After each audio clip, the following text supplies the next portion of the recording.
Hello there, and welcome to episode 165 of the FlameFlash.net podcast. My words are my own. Now, you'll probably notice that the sound quality is a little different this time around because I am using home equipment. Our single but vocal listener, Keela, appreciated having Nail Fury on, so I thought I would experiment and see how well it turns out if we try recording at home. Eh. So there he is. Hi, bud. Hello. So, with that being said, we might as well launch right into it. Um, I know yesterday was a pretty big blast because we went over to your brother's house and enjoyed some D&D, right? Yeah. Was there any highlight of the evening for you, like a big event or a role or just something that happened that really stood out to you during that? Probably when I was able to convince the big dragon man that we were sent from the big guy. Oh, they're at the entryway to the cathedral, right? Yeah. So then suddenly your group was the one pretending to break in, at which point the half elf wizard cast minor illusion on the door and made it look like you hadn't broken in, right? Yep, it was just too strong of a illusion.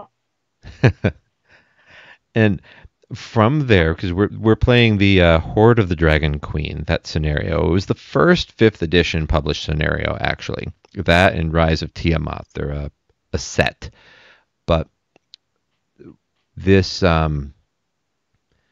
they solve this in a unique way, and it's something I mentioned to you guys last night. Even though I have run this for a different group of people, each time it's solved so differently.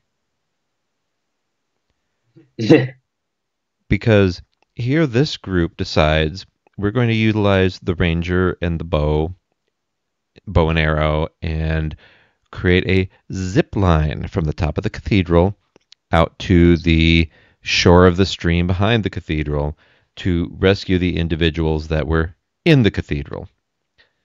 Now, unfortunately for a level 1 wizard with 4 hit points left, he kind of failed his um, athletics check as he was ziplining down and wanted for some reason to be the first one to go. Nail Fury knows where this is ending up. Yep. And so he basically pulls a George of the Jungle and doesn't watch out for that tree. And I was being kind. It's like, okay, you failed. Roll a 1d4. He, of course, rolled a 4 on the d4, and that killed his wizard. Well, he had created this wizard on a lark. So the stats weren't that great. A half orc wizard. Let that sink in. For those of you, Keela, not familiar with D&D, then there's the whole what is it? Trope of like elves being wizards or Gandalf, the long beard humans being wizards, not an orc being a wizard. So he put one of his lowest stats as intelligence. That did not bode well. It just didn't. And I think I mentioned that when I was talking about um, the first session a while back, running the game for everybody. Just a -1 on intellect, not a good idea. Just, it's not. Sorry. But he had a backup character ready to go, and he wanted to desperately switch to said backup character because he finally realized how much he'd screwed up. Yeah. So, Uh, yes? Going back to the ranger part, I just want to say The Rangers' rolls was crap. The Barbarian took the arrow, the bow and arrow, and did a much better job. Oh, that's right, isn't it? Yeah. Your barbarian brother, which is rather fitting, um, and your ranger sister, she's playing a fairy, and yeah, she did. She was not very successful with shooting that bow and arrow really at all. Everybody leveled to level 2 though last night by the end of things. So hopefully that level up and the ranged focus is going to help her in the future actually hit the broadside of a barn. I don't know why, but I have a gut feeling that it's well. I guess we'll wait and see. So then a paladin, a human paladin, joins the fray into the party. Just it's one of those. It's such a weird trope. If anybody has watched Voltron, the Netflix series, I think it's going off of Netflix pretty soon, but they do basically a D&D episode. And in that episode, one of the team members dies and he just, oh, I'm now my character's brother, whatever his name is, and it's the exact same character. And then it's the exact same character again when it happens again.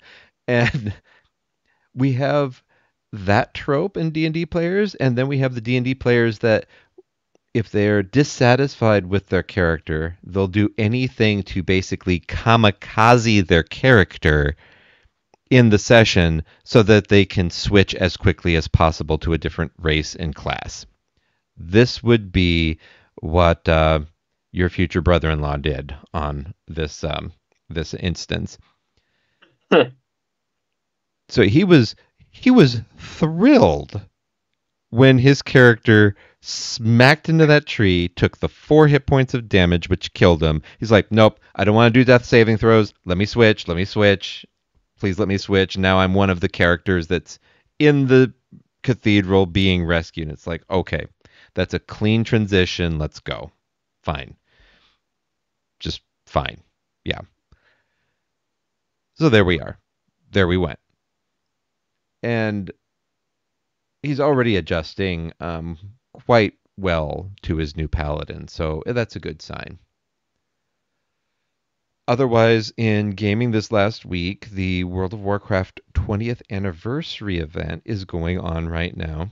So we're doing our darndest to get enough tokens to get some of these classic armor sets now with higher resolution visuals. The first one's, speaking of paladins, the paladin set, right? Yeah. That's our first goal. And for those of you not familiar, Keela, with World of Warcraft, it's just a very iconic set that any World of Warcraft player is going to immediately recognize Paladin Tier 2 armor. It's iconic to the series. So having an up-res, basically remastered appearance, that's really satisfying. And it's gorgeous. This is also a great opportunity to go and level. So that's pretty neat. They've chosen 5 or 6 classic dungeons and put them in the time walking rotation. Time walking is when we're able to go back and queue for particular dungeons from previous expansions, or in this case, the original game. And it's a blast from the past. It's a really satisfying blast from the past. Otherwise, Helldivers 2 Liberty Day is today on October 26th. I don't think I mentioned the date yet. I'm recording it a day late because I wanted to experiment with this, and I was headed straight to D&D after work. But Liberty Day. Do you know more about Liberty Day, Bud, on Helldivers lore? I don't really know much about the Helldivers lore. I just mostly go in and kill bugs. Oh, okay. I mean, that's a satisfying experience too, and that's why Helldivers is so entertaining. Is It's basically the Starship Troopers the game, but slightly different lore. Humanity is definitely the bad guys. I know that's anti-democratic to say, but we're definitely the bad guys, and it's funny. It's entertaining. It's entertaining watching the ragdoll broken body of your character spiral off into the distance after being splattered by whatever giant alien creature or robot decides to hunt you on that particular mission. Yeah. But they gave a classic Helldivers 1 armor set. Helldivers 1 was a top-down strategy game, unlike Helldivers 2, which is a third-person over-the-shoulder shooter. So it's quite the attitude change, but I think it was a very good choice. Very good choice. To pivot again to like real life and political news, Musk decided to go and, he wanted to join his buddy the felon Trump and commit a felony himself by offering to bribe voters in swing states with $1 million if they would vote for Trump. That's not legal, Muskie boy. It's just not. So, good luck with that. Good luck with that. Unfortunately, aren't authorities not doing anything because he's so rich? I don't think the rich has anything to do with it. I think the crazy has something to do with it, and they don't really want to waste the resources on the crazy. But I have even seen some surveys floating around to set up to harass the federal government and say, hey, do this, enforce the law. Just because he's supposedly rich and powerful doesn't mean he should be allowed to get away with it. So Yeah.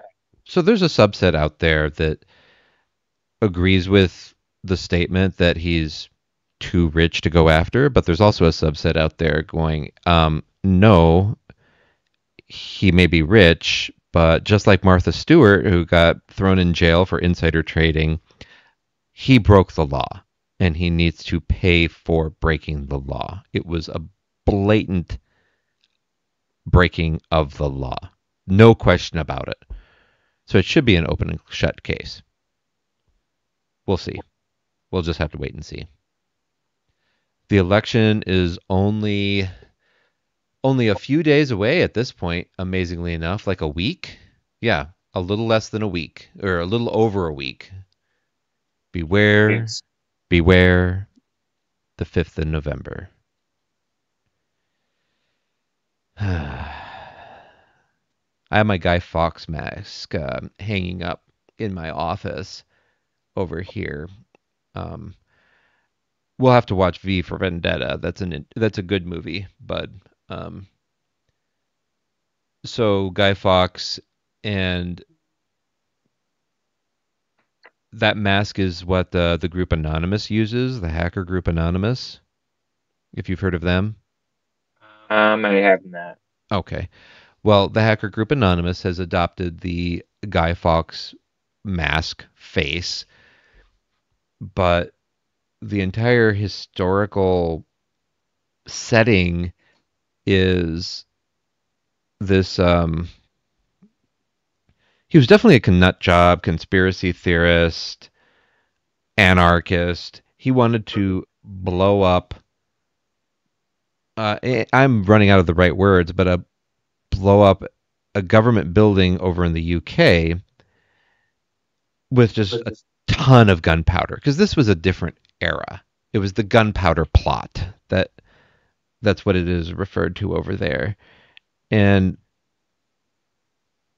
he became a martyr symbol. He was unsuccessful for fighting government corruption. And that's not really what his goal was. His goal was to just literally bring down the government. But others have latched onto his